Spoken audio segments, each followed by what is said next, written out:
Hello, my name is Rich Howard, owner of Architectural Builder Supply, and this video is to talk about what is an incidental or ghost or phantom key.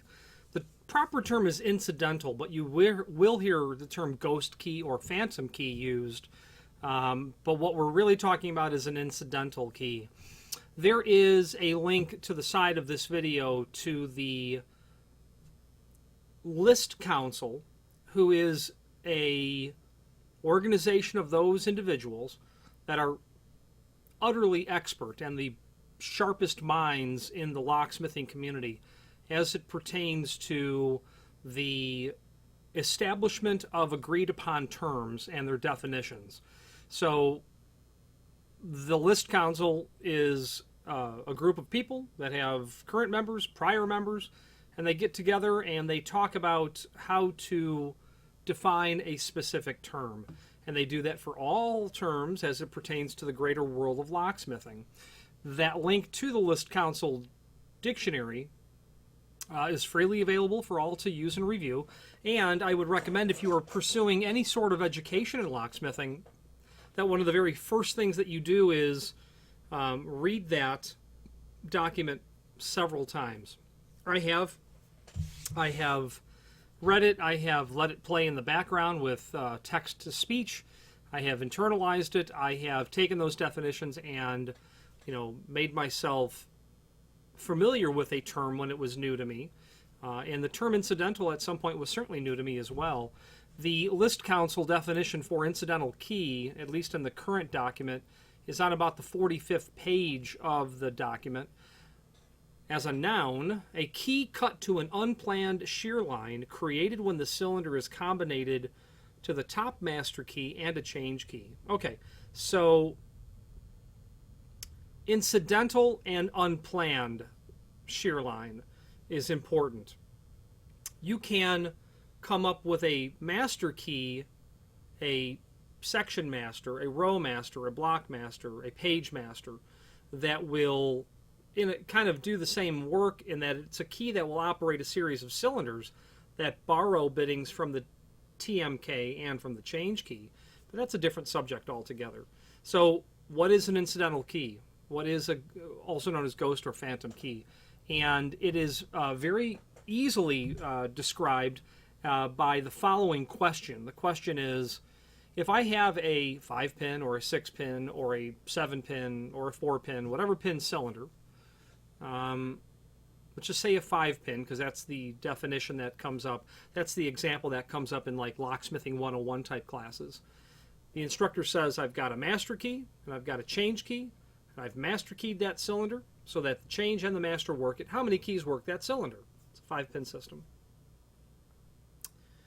And the answer is 2. 2 work that cylinder, certainly. That's also the wrong answer. The answer is 32. And the term incidental comes in when it is discussing the other 230 unplanned keys that will operate that same cylinder. So let's get a piece of paper and just quickly illustrate. So I have a master key or an AA key of 25163. I have my first change key. We're going to call it 1AA naturally. And that's going to be just for, it would be like the first bidding that you'd pull out of the KBA, the key bidding array, 47385. So those are my changes. That's my master key and my change key that operate that cylinder. Both of those keys are going to operate the cylinder, absolutely. But I've got a, just for the sake of simplicity, I've got bottom pins, 25163, and then I've got 2 master pins all in all 5 chambers. I've got a 2 bottom and a 2 master to satisfy the 4, and so on down the line. But let me write down another key number here. As you study those 2 numbers, and this video is only if you are unfamiliar with this concept of incidental keys or how 32 keys will work. If you already know, this is not going to be of any benefit to you. But another key that would work, that key would also work. Okay? So would that key. 25183. So would 25185. Okay? And so would 32 total keys. Okay? Let's take a look at a completed chart. Okay, here is a completed chart. You recall I wrote down 25163, 6583, so would 85. But these are all the keys that would work. All 32 keys. And as you study those bidding numbers, those biddings, you can start to see and understand how 32 keys will absolutely work when you just study this. Now, how do we know it's 32 keys? Well, that math is really handy to also know. So here it is. You have, in each chamber, you have 2 cut possibilities. You've got 2 here. You've got 2 here. You've got 2 here. You've got 2 here. You've got 2 here. If you multiplied 2 times 2 times 2 times 2 times 2, that's going to equal 32. If you took 2 to the 1, 2, 3, 4, 5, if you took 2 to the 5th power, it's going to equal 32. Okay? Now that logic is really great to know as an aside if you want to determine the number of theoretical keys in a system. Let's say you had a 6-pin system in a single-step KBA, key bidding arrangement. You would then have, let's say that it was Corbin, Z-class system 70. You would have 5 in the, you would have 5 rows in the KBA, and you would have 6 chambers. Okay, so that would be 5 to the 6th power is how many theoretical changes.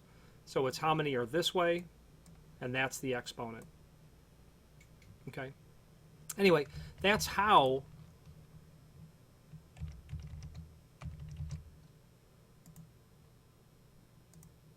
you go about determining how many keys work in a cylinder. This is, as another aside, this is also premised on total position progression.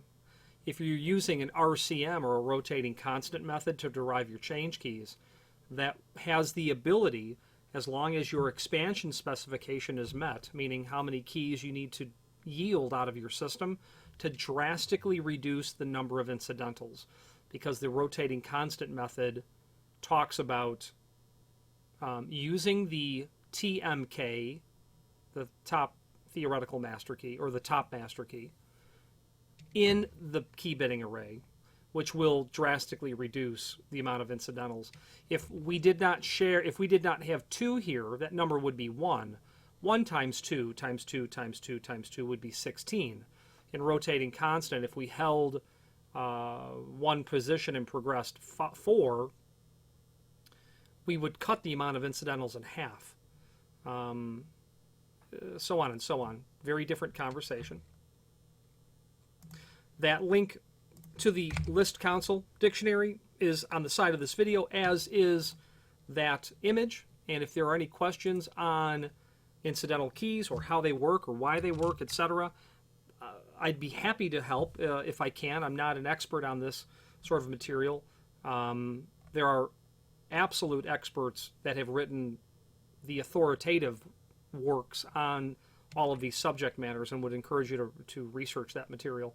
If you're not a member of ALOA, I would encourage that. I've talked to some locksmiths who have said, I don't need to give them my money. I know all that I need to know. No, you're right. I'm sure that you do.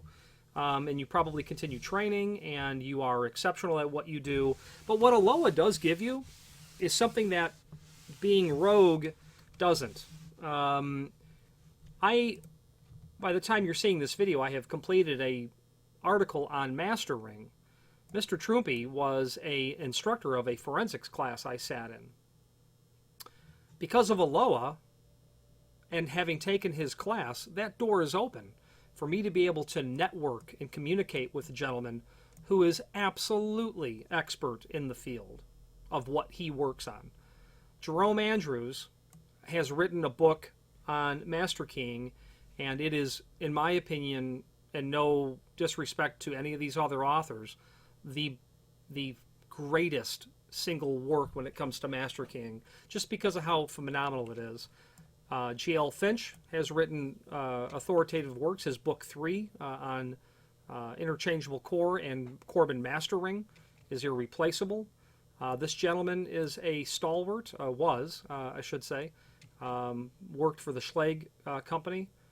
Don O'Shell is a master of rotating constant, and he has several published books on rotating constant that I would get into. If I was going to, and there are other names that aren't a part of the list council, but Mr. Trumpy and Mr. O'Shell have written books together. I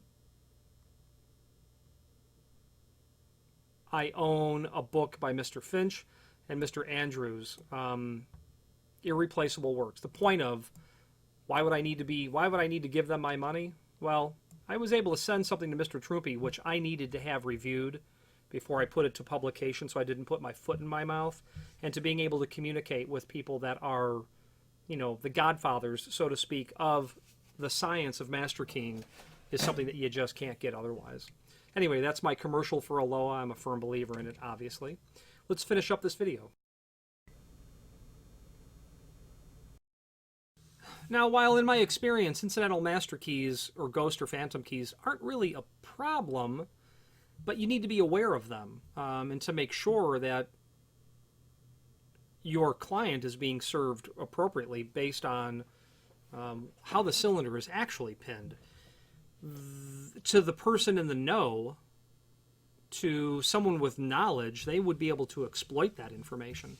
And if you do master keying work and you've not delved into rotating constant, the rotating constant method, and you generate level 2 or level 3 systems in-house, and they're of modest or moderate size, I would very much recommend that you review rotating constant, because you could make an investment of about an hour's time, be up to speed on a reasonable command over rotating constant, and immediately change how you write your key bitting array, so that if for no other reason you significantly reduce the amount of incidentals that are already pinned in the cylinder, and you simply use less pins. It's less work, and I would really recommend that. The book by Don O'Shell